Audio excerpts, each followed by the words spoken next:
Ah ben, vous devez imaginer, ça me fait un effet euh, exaltant, hein, parce que 3 ans après, quand le peuple congolais marqué de cette manière, ça me rappelle toujours une sorte de reconnaissance pour la lutte que j'ai menée dans ce pays, hein.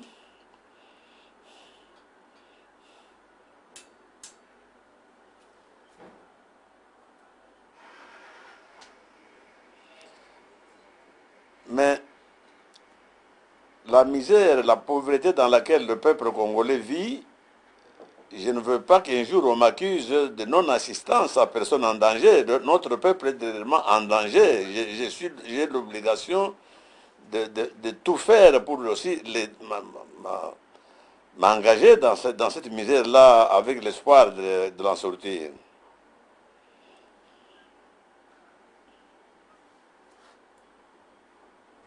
Tout ne va pas.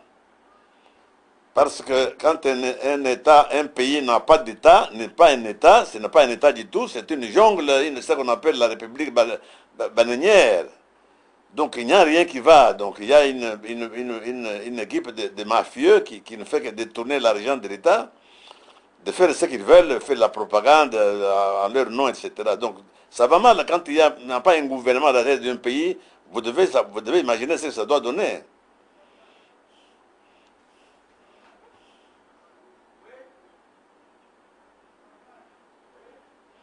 Ah, mais celui le chef du gouvernement, c'est qui encore d'autre? C'est lui le responsable.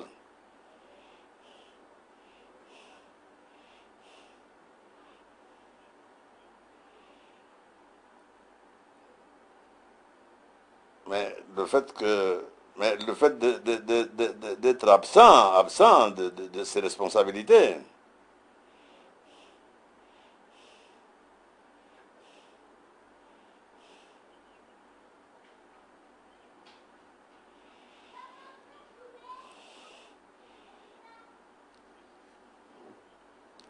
Mais c'est une évidence parce que cette insécurité vient du fait, et c'est ça que vous ignorez toujours chez vous là-bas, ceux qui font l'insécurité dans l'Est, ce sont les mêmes partenaires qui étaient avec ceux qui sont maintenant au pouvoir dans le maquis.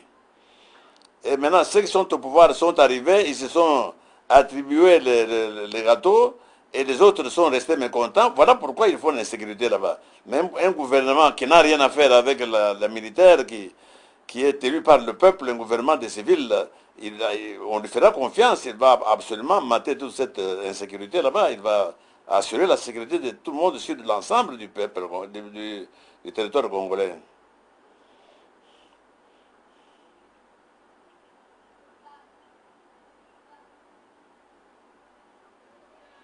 Ah, mais ce sont des gens qui sont ou bien inconscients ou bien ils sont de mauvaise foi. Quand on voit un pays 50 ans après, le résultat est une vraie destruction de ce pays. Quand on sait que ces gens, les hôpitaux que nous avons, les écoles, ce sont les hôpitaux et les écoles laissés par les Belges. Après les Belges, il n'y a plus aucune construction, ni d'une école, ni d'un hôpital. Et on me dit que je m'oppose à tout le monde, donc c'est l'inconscience, ça.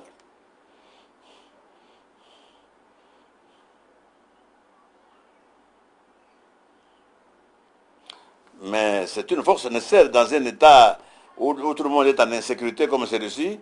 C'est absolument nécessaire éventuellement aux prochaines élections. Hein, c'est absolument nécessaire la présence de l'ONU.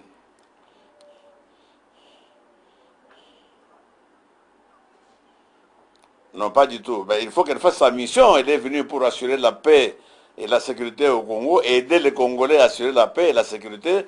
Vous venez de parler vous-même tout de suite là de l'insécurité qui règne à l'Est. Alors, vous voyez que leur mission n'est pas terminée.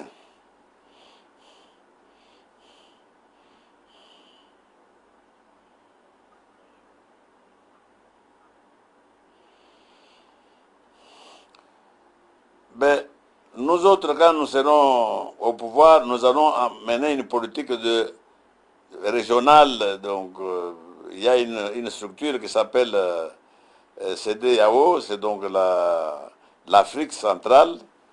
Et nous allons mener une politique de manière à ce qu'il y ait une harmonie entre tous les voisins pour que nous puissions travailler dans la paix, parce que nos pays, particulièrement le centre de ce pays, le Congo, est détruit, comme vous dites, comme je vous l'ai dit tout à l'heure, par tous ceux qui l'ont dirigé depuis l'indépendance jusqu'ici.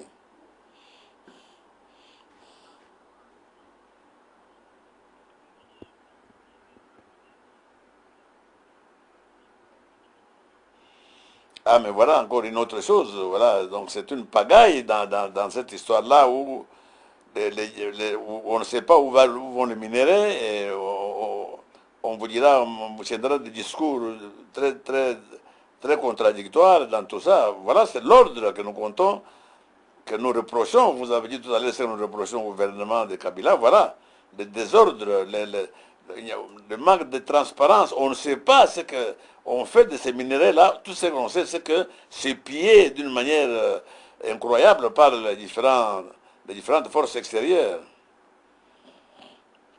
Alors, quand il y a un gouvernement, un état de droit pour lequel nous luttons depuis maintenant plus de 30 ans, mais c'est justement un état qui respecte la loi, qui respecte les principes généraux de gestion d'une chose publique.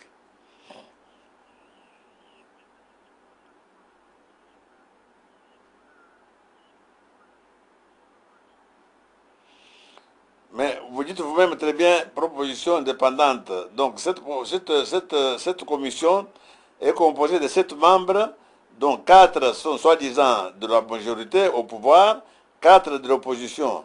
Et un parti comme l'UDPS, disons le seul qui est dans l'opposition, n'est pas membre de cette commission-là. Et quand on sait les rôles joués négativement par M.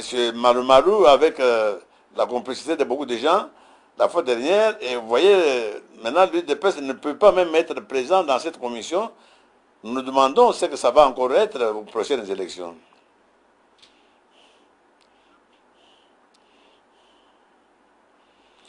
Merci bien à vous aussi.